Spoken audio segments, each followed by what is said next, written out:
जैसे आपको पता है, होम मिनिस्ट्री स्टेट्स और यूटीज़ के साथ लॉकडाउन का इन्फोर्समेंट करवा रही है और आज प्रधानमंत्री जी ने भी चीफ मिनिस्टर्स के साथ इस पर डिटेल्ड में चर्चा की है। आज होम सेक्रेटरी ने सभी स्टेट्स और यूटीज़ को लिखा है कि वे लॉकडाउन के मेजर्स का implementation strictly in letter and spirit करें। ऑनरेबल सुप्रीम कोर्ट ने भी अपने 31 मार्च 2020 के आदेश में इस बात को एम्फसाइज किया है। लॉकडाउन मेजर्स का वायलेशन डिजास्टर मैनेजमेंट एक्ट और इंडियन पीनल कोड के प्रावधानों के तहत दंडनीय अपराध है और इस कॉन्टेक्स्ट में होम सेक्रेटरी ने सभी स्टेट्स और यूटीज़ को लिखा है कि पब्लिक अथॉरिटीज़ और सिटीजन्स के बीच इन कानूनों के प्रावधानों को वाइडली सर्कुलेट करें जिससे कि हमारा लॉकडाउन इफेक्टिव हो।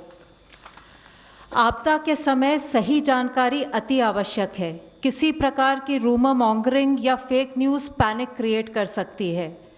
माननीय सर्वोच्च न्यायालय के दिशा निर्देश के अनुसार होम सेक्रेटरी ने सेक्रेटरी इंफॉर्मेशन एंड ब्रॉडकास्टिंग को रिक्वेस्ट किया था कि एक वेब पोर्टल क्रिएट किया जाए जिसमें लोग कोविड संबंधित फैक्चुअल पोजीशन को वेरीफाई कर सकें।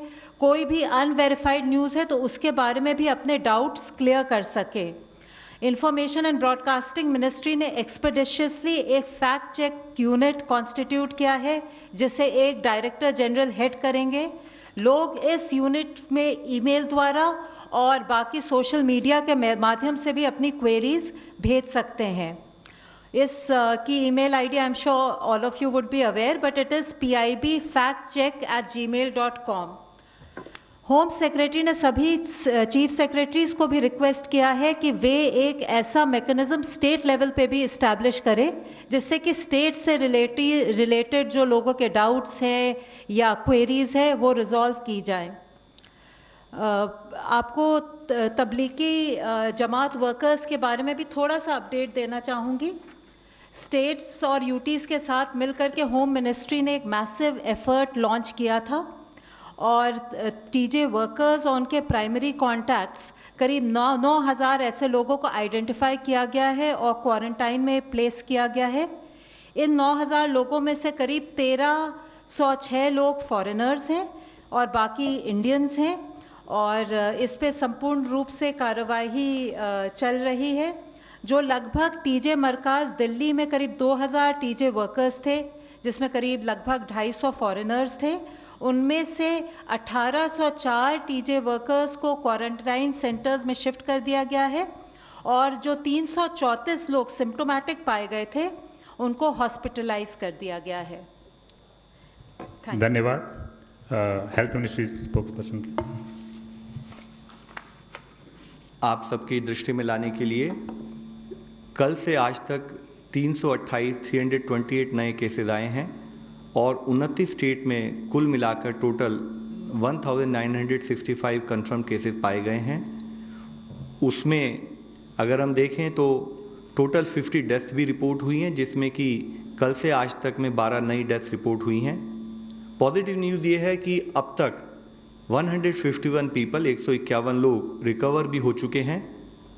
जैसे कि मेरे कुलीग ने आपको बताया, कल कैबिनेट सेक्रेटरी साहब ने सभी राज्यों के चीफ सेक्रेटरीज और डीजीपीज के साथ एक वीडियो कॉन्फ्रेंस के थ्रू तबलीगी जमात पार्टिसिपेंट्स की कंप्लीट इंटेंसिव कॉन्टैक्ट ट्रेसिंग और साथ ही वार फुट मेजर्स में कंटेनमेंट प्रोसेस के लिए कार्य करने के लिए उनसे सबसे कहा था। इस क्लस्टर से जुड़े हुए मामलों से का हमें पता लगा था तेलंगाना के थ्रू और उसके बाद जब यहाँ के लोग डिफरेंट स्टेट्स में गए जैसे कि अंडमान निकोबार, दिल्ली, जम्मू कश्मीर, तमिलनाडु, आंध्र प्रदेश, पुडुचेरी, राजस्थान, असम और उत्तर प्रदेश, तो वहाँ से जब केसेस की और डिटेल आई तो उसके तहत हम लोगों ने इंटेंसिव कॉन्टैक्ट ट्रेसिंग सैम्पलिंग का प्रोसेस शुरू किया।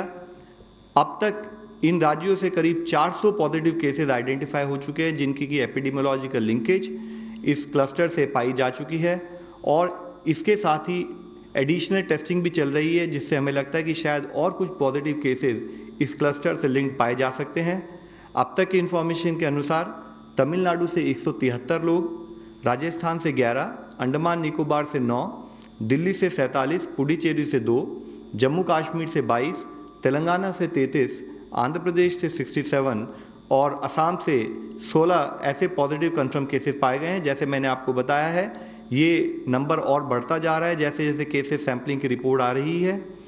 सुप्रीम कोर्ट के आदेश अनुसार, जैसे मेरे कुलीग ने बताया है, ऑलरेडी सेक्रेटरी होम साहब फेक न्यूज़ के बारे में स्टेट्स को लिख चुके हैं। उसी के तहत सुप्रीम कोर्ट के उन्हीं आदेश अनुसार टेक्निकल डिटेल्स, ताकि सही सूचना लोगों को मिल सके, उससे संबंधित हम लोगों ने भी एक जॉइंट सेक्रेटरी और एम्स के डॉक्टर से मिलते हुए एक ग्रुप बनाया है, एक ईमेल आईडी क्रिएट की है जिसका एड्रेस है technicalquery.covid19@gov.in, जिस पर कि लोग अपने टेक्निकल डाउट जो हैं उसके बारे में गाइडेंस ले सकते हैं। और उसके तहत ही सुबह की इंफॉर्मेशन के हिसाब से करीब 900 लोगों ने उसमें ईमेल्स भी लिखी है, जिसका अब हम एनालाइज करके उनको सही गाइडेंस प्रोवाइड कर रहे हैं। इसके साथ ही एक और गाइडलाइन पर्टिकुलरली, जैसे कि आप सबको अवगत है कि किडनी केसेस के रिलेटेड एक कोमॉर्बिड कंडीशन देखी गई है, तो किडनी केसेस में जो लोग डायलिसिस कर रहे हैं उनको क्या प्रिकॉशंस लेनी है, उनको क्या गाइडेंस फॉलो करनी है, उससे संबंधित गाइडलाइंस भी हम लोगों ने बनाते हुए अपनी वेबसाइट पर उन पेशेंट्स की गाइडेंस के लिए जारी कर दी है। इसके साथ ही जैसे कि सुप्रीम कोर्ट के भी आदेश थे कि जितने भी हमारे रिलीफ कैंप हैं जहां पर कि हमारे माइग्रेंट वर्कर्स जो है हाउस्ड हैं, उनको proper psychological psycho social support मिले, उसके तहत आदेश जारी करने के साथ साथ घर में रहने वाले जो हमारे एल्डरली हैं और इसके साथ ही जो हमारे बच्चे हैं, उनको भी एंग्जाइटी और स्ट्रेस से निपटने के लिए क्या पब्लिक मेजर्स उन्हें लेने चाहिए, उसकी भी गाइडलाइंस हमने इशू की हैं। इसके साथ ही जब हम ये सब लॉकडाउन से रिलेटेड एक्सरसाइज कर रहे हैं, तो उसके अंतर्गत इसेंशियल कमोडिटीज की सप्लाई के तहत फूड कॉरपोरेशन ऑफ इंडिया ने 24 मार्च से लेकर अब तक 352 रेक्स, जिसमें कि 9.86 lakh metric ton of food grain rice और व्हीट को ट्रांसपोर्ट किया है देशव्यापी तक। और इसके साथ ही फूड कॉरपोरेशन ऑफ इंडिया ने नेशनल फूड सिक्योरिटी एक्ट के तहत 5 किलो प्रति मंथ प्रति बेनिफिशियरी जो हमें राशन देना होता है, उसके लिए फूड कॉरपोरेशन पूरी तरह से प्रिपेयर्ड है। इसके साथ ही आने वाले 3 महीनों के लिए, जैसे कि माननीय प्रधानमंत्री जी ने अनाउंस किया था कि प्राइम मिनिस्टर गरीब कल्याण अन्न योजना के तहत 81.35 करोड़ लोगों के लिए भी 5 kg पर मंथ पर बेनिफिशियरी की अतिरिक्त मांग को पूरी करने के लिए फूड कॉरपोरेशन पूरी तरह से तैयार है। माननीय प्रधानमंत्री जी ने आज देश के सभी मुख्यमंत्रियों के साथ एक वीडियो कॉन्फ्रेंस के जरिए बातचीत की। उन्होंने राज्यों को कोविड-19 की रोकथाम के लिए कुछ सुझाव भी दिए। उन्होंने राज्यों को जिलों के स्तर पर क्राइसिस मैनेजमेंट के प्रोसेस के रूप में कार्य करने को कहा। उन्होंने राज्यों से कहा कि अब हमारा फोकस टेस्टिंग, आइसोलेशन और क्वारंटाइन फैसिलिटीज पर रहे।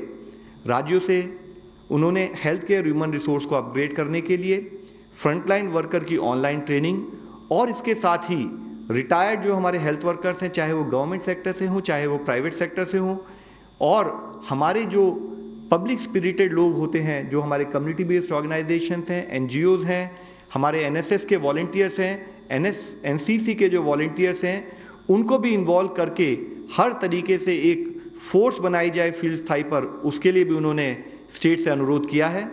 राज्यों ने बताया कि लॉकडाउन से संबंधित सोशल डिस्टेंसिंग मेजर्स और एनहांस सर्वेलेंस राज्यों में एक बड़े फोकस वे में कार्य हो रहा है, और विशेष रूप से माइग्रेंट वर्कर्स और जो इंटरनेशनल पैसेंजर्स हैं उनका प्रॉपर फॉलोअप, उनकी सर्वेलेंस और उनकी कॉन्टैक्ट ट्रेसिंग का कार्य बड़ी एक पकड़बंदी की तरीके से काम कर रहा है। राज्यों ने ये भी कहा है कि वह जैसे कि आदेश दिए गए हैं वो सुनिश्चित कर रहे हैं कि रिलीफ कैंप्स में साइको सोशल सपोर्ट भी हो और इसेंशियल सप्लाईज प्रॉपर तरीके से सारे स्थाई पर उनको उसको प्रोवाइड किया जाए, उसके लिए राज्य लेवल पर काम चल रहा है।